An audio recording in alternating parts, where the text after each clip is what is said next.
আসসালামু আলাইকুম, সবাই কেমন আছেন? আজ আমি আপনাদেরকে দেখাবো কিভাবে প্লাজো বা সালোয়ারে ইলাস্টিক লাগাতে হয়।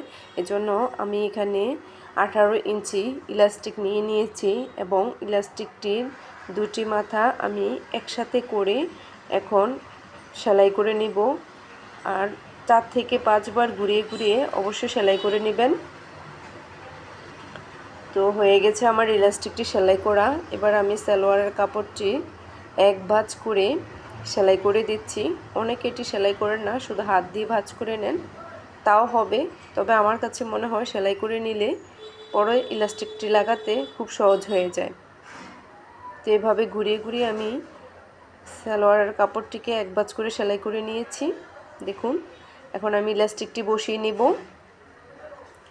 কাপড়ের উপর আমি ইলাস্টিকটি রেখে কাপড়টিকে ভাঁজ করে সেলাই করে নিব। আর এক্ষেত্রে সেলাই করার জন্য আপনারা একটা জিনিস অবশ্যই খেয়াল রাখবেন, যাতে সেলাইটি কাপড়ের উপরে পড়ে, ইলাস্টিকের উপরে না পড়ে। এভাবে ঘুরিয়ে ঘুরিয়ে আমি কাপড়ের উপর সেলাইটি করে নিব। যখন দেখব ইলাস্টিকটি শেষ হয়ে গেছে, তখন যে সাইডের কাপড়টা সেলাই করা হয়েছে ওটাকে একদিকে সরিয়ে দিতে হবে। এভাবে ইলাস্টিকটি টেনে টেনে সেলাই করতে হবে। তো দেখুন, আশা করি ভিডিওটা দেখলে আপনারা বুঝতে পারবেন আমি কিভাবে কাপড়টাকে এদিক থেকে এদিকে সরিয়ে ইলাস্টিকটিকে বসিয়ে নিচ্ছি। দেখুন,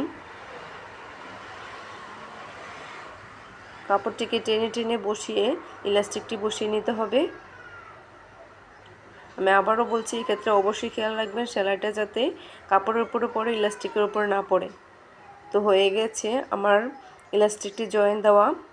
দেখুন, আমি এখন একটু ঘুরিয়ে নিচ্ছি।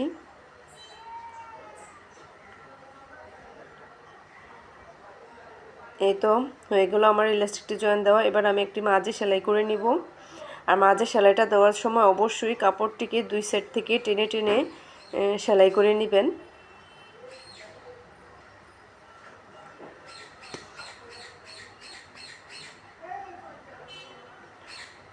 কাপড়টিকে টেনে টেনে আমি সেলাই করে নিচ্ছি।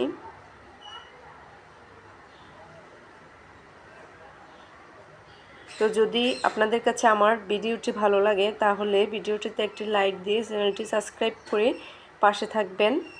আর সবাইকে অসংখ্য ধন্যবাদ আমার ভিডিওটি দেখার জন্য। সবাই ভালো থাকবেন। আল্লাহ হাফেজ।